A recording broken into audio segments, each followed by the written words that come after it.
Doctor پال کے بارے میں کہا جاتا ہے کہ وہ تشدد پر اتر سکتا ہے، اس میں تمہارے لیے خطرہ ہے، ٹیرل نے کہا۔ تو پھر کیا ہوا؟ اس کا اپارٹمنٹ کہاں ہے؟ ٹاپ فلور پر۔ تم اور ہیملٹن ایک منزل نیچے تک میرے ساتھ چلو، لیکن جب تک میں نہ کہوں کچھ نہیں کرنا ہے۔ جب مجھے ضرورت ہوگی آواز دے لوں گا۔ تینوں آدمی اپارٹمنٹ بلاک میں داخل ہوئے، لفٹ سے اوپر گئے۔ ٹیرل اور ہیملٹن 7ویں منزل پر اتر گئے۔ وارن 8ویں منزل پر لفٹ سے باہر آیا۔ سامنے ہی اپارٹمنٹ کا دروازہ تھا جو کھلا ہوا تھا۔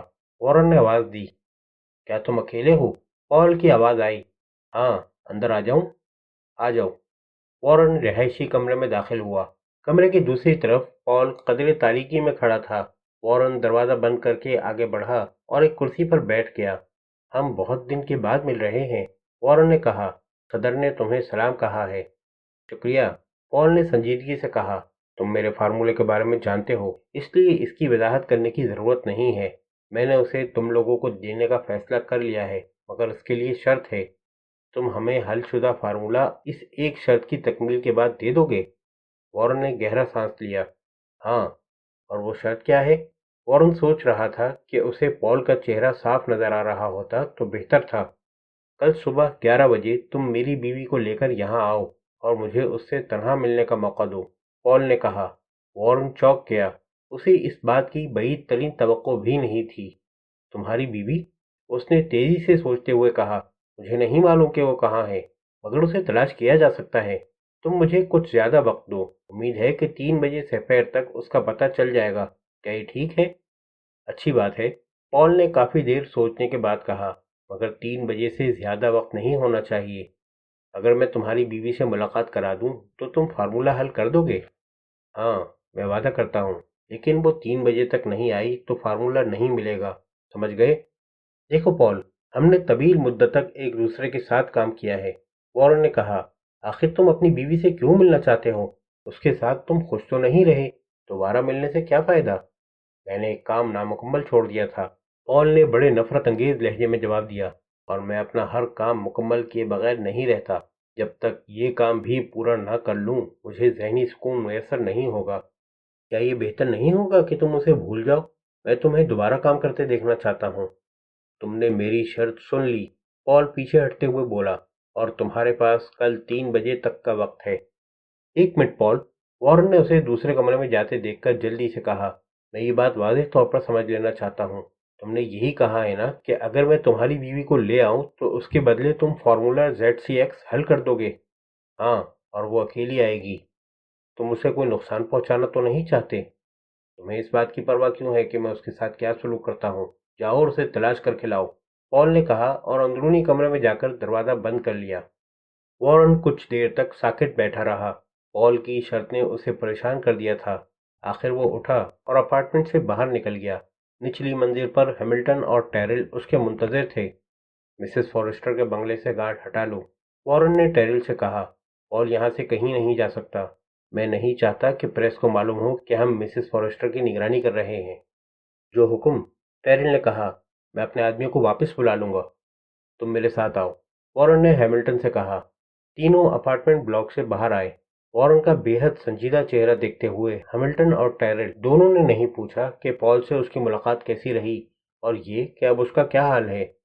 ہیملٹن اور وارن اپنی کار میں بلیورڈ ہوٹل روانہ ہو گئے، اور جب تک وارن اپنے سوئٹ نہیں پہنچ گیا اس نے کوئی بات نہیں کی۔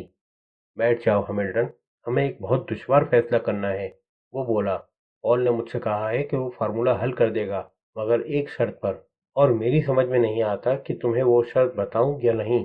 فیصلہ کرنا صرف میری ذمہ داری ہے، مگر حیران ہوں کہ کس طرح کروں۔ میں اندازہ لگا سکتا ہوں کہ اس کی شرط کیا ہوگی، ہیملٹن نے کہا۔ میں جانتا تھا کہ وہ یہی کہے گا۔ ہمارا واسطہ ایک پاگل سے ہے جو ہمیں بلیک میل کرنے کی پوزیشن میں ہے۔ وہ ہمیں حل شدہ فارمولہ دینے پر آمادہ ہے، بشرطے کہ ہم اسے اس کی بیوی کو قتل کرنے کی اجازت دے دیں۔ یہی بات ہے نا؟ تمہیں اس کا اندازہ کیسے ہوا؟ میں نے پال کی فائل دیکھی ہے، ڈاکٹر میکس کے ساتھ بات بھی کی ہے۔ وہ نازک سا رشتہ جو اس کی فہم و فراست کو باقی رکھے ہوئے تھا اس وقت ٹوٹ گیا جب اس نے اپنے اسسٹنٹ کو اپنی بیوی کے ساتھ ناروا حالت میں دیکھا۔ اس نے اس آدمی کو قتل کر دیا، مگر اسے اپنی بیوی کو ہلاک کرنے سے روک دیا گیا۔ ڈاکٹر میکس کا کہنا ہے کہ انتقام کی نامکمل خواہش اس کے ذہن کو زہر آلودہ کر رہی ہے۔ گزشتہ مہینوں میں وہ اپنی اس ناکامی پر افسوس کرتا رہا ہے۔ اگر ہمیں وہ فارمولہ چاہیے تو اس کی بیوی اسے دینی ہوگی، مگر ہم ایسا نہیں کر سکتے، وارن نے کہا۔ میں نے تھیا فورسٹر کو چیک کیا ہے، وہ کسی طوائف سے کم نہیں ہے۔ اس کی موت کی کسی کو کوئی پرواہ نہیں ہوگی۔ کیسی باتیں کر رہے ہو؟ وارن نے ہیملٹن کو گھورا۔ ہم ایک انسانی زندگی کی بات کر رہے ہیں، کسی جانور کی نہیں۔ یہ اپنا اپنا خیال ہے سر، ہیملٹن نے کندھے اچکائے۔ میرے نزدیک تھیا جانور سے بھی بدتر ہے۔ وہ مر جائے تو کسی کو کوئی نقصان نہیں ہوگا۔ میں ایسی بات سوچنا بھی نہیں چاہتا، وارن نے کہا، مگر اس کے لہجے میں بے یقینی تھی۔ سر، ہیملٹن کے لہجے میں تیزی آ گئی، میں تمہیں یاد دلانا چاہتا ہوں کہ تم نے کہا تھا کہ ہمیں ہر قیمت پر یہ فارمولہ حاصل کرنا ہے، اور پال کی شرائط جو کچھ بھی ہوں ہم انہیں مان لیں گے۔ پھر تم نے یہ بھی بتایا تھا کہ صدر نے تمہیں ہر فیصلہ کرنے کا اختیار دیا ہے۔ میں جانتا ہوں کہ میں نے کیا کہا تھا، مگر یہ وارن نے کہنا چاہا تو ہیملٹن نے اس کی بات کاٹ دی۔ تمہیں بالکل واضح صورتحال کا سامنا ہے، وہ بولا۔ فارمولہ ہمیں مل جائے گا اور وہ عورت مر جائے گی۔ اگر ہم اسے بچائیں گے تو پال اور فارمولے دونوں سے ہاتھ دھو لیں گے۔ اگر پال کی شرائط مانیں گے تو یہ نئی دھات ہمیں روس کے راکٹ پروگرام پر پوری فوقیت دے دے گی۔ ایک ناکارہ عورت کی زندگی ہمیں وہ تحفظ نہیں دے سکتی جو اس فارمولے پر عمل کر کے ہمیں حاصل ہوگا۔ اس الجھن کو حل کرنے کی کوئی دوسری صورت بھی تو ہو سکتی ہے۔ وارن نے اٹھ کر ٹہلنا شروع کر دیا۔ فرض کرو ہم پال سے وہ کیپسول چھین کر ناکارہ کر دیں۔ ہم ایسا کوئی بھی خطرہ مول نہیں لے سکتے۔ اگر ہم خطرہ مول لینے پر تیار ہوں تو اس کیپسول کو بیکار کیا جا سکتا ہے۔ ہمارے پاس ایک ایسی گن ہے جس سے فائر کر کے ایک آدمی کو بے ہوش کیا جا سکتا ہے، مگر بے ہوشی فوری نہیں ہوگی۔ 1 یا 2 سیکنڈ کا ٹائم ہوگا جس میں پال کیپسول چبا سکتا ہے، اور وہ یہی کرے گا۔ چنانچہ اس گن سے کام نہیں لیا جا سکتا، مگر ہم اس کیپسول کے بارے میں فکر مند کیوں ہوں؟ صورتحال یہ ہے کہ وہ ہمیں اس وقت تک فارمولہ نہیں دے گا جب تک ہم اسے اس کی بیوی دینے پر تیار نہ ہوں، مگر میں اس کی اجازت نہیں دے سکتا۔ میری خواہش ہے کہ کاش میں تمہیں اس معاملے سے الگ کر سکتا، ہیملٹن نے کہا، مگر میں ایسا نہیں کر سکتا۔ CIA اس نوعیت کے معاملات سے نمٹنے کی اہلیت رکھتی ہے۔ اگر کوئی فرد ریاست کے لیے خطرہ بن جائے تو ہمارا فرض ہے کہ ہم اس سے نجات حاصل کر لیں۔ ہمیں ہر معاملے میں ریاست کو ترجیح دینے کی تربیت دی گئی ہے۔ کوئی فرد ہمارے نزدیک کوئی اہمیت نہیں رکھتا۔ پلیز یہ کام مجھ پر چھوڑ دو، اس کی تفصیل میں خود طے کر لوں گا، مگر پال سے تمہیں نمٹنا ہوگا۔ تمہاری جگہ میں چارج لے لوں تو یہ خطرناک ہوگا۔ میرے نزدیک اصل مسئلہ یہ ہے کہ ہم مسز فورسٹر کو اس کے اپارٹمنٹ تک کیسے پہنچائیں۔ تھیا کو اخبارات سے معلوم ہو جائے گا کہ پال یہاں ہے، وہ کبھی آنے پر راضی نہ ہوگی۔ تمہیں پال کو اس کے پاس جانے پر آمادہ کرنا ہوگا۔ اگر میں اسے آمادہ کر بھی لوں، وارن نے جواب دیا، تو ہم پریس کو کیا بتائیں گے کہ وہ تھیا تک کیسے پہنچا؟ میرے آدمی اپارٹمنٹ بلاک کے عقبی حصے کی نگرانی کر رہے ہیں۔ اس کا ایک عقبی دروازہ ہے، میں اسے نکال کر لے جاؤں گا، اور میں اسے نکلنے کا موقع دینے کی پوری ذمہ داری اپنے سر لے لوں گا۔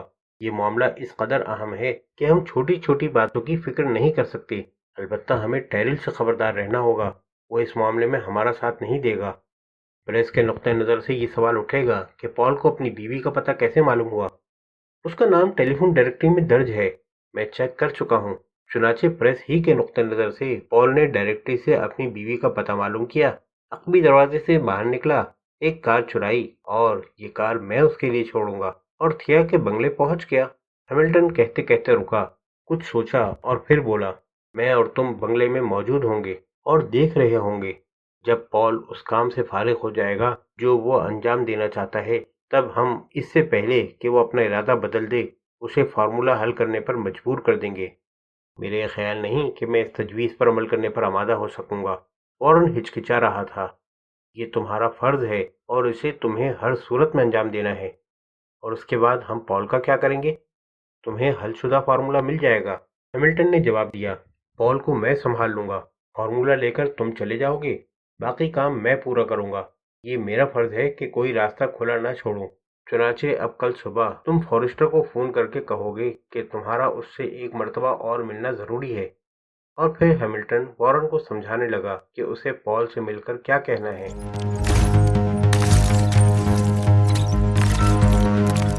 اگلی صبح کیپٹن ٹیرل 9 بجے کے بعد ہیڈ کوارٹر پہنچا۔ وہ صرف 3 گھنٹے نیند لے سکا تھا، اس لیے تھکن محسوس کر رہا تھا۔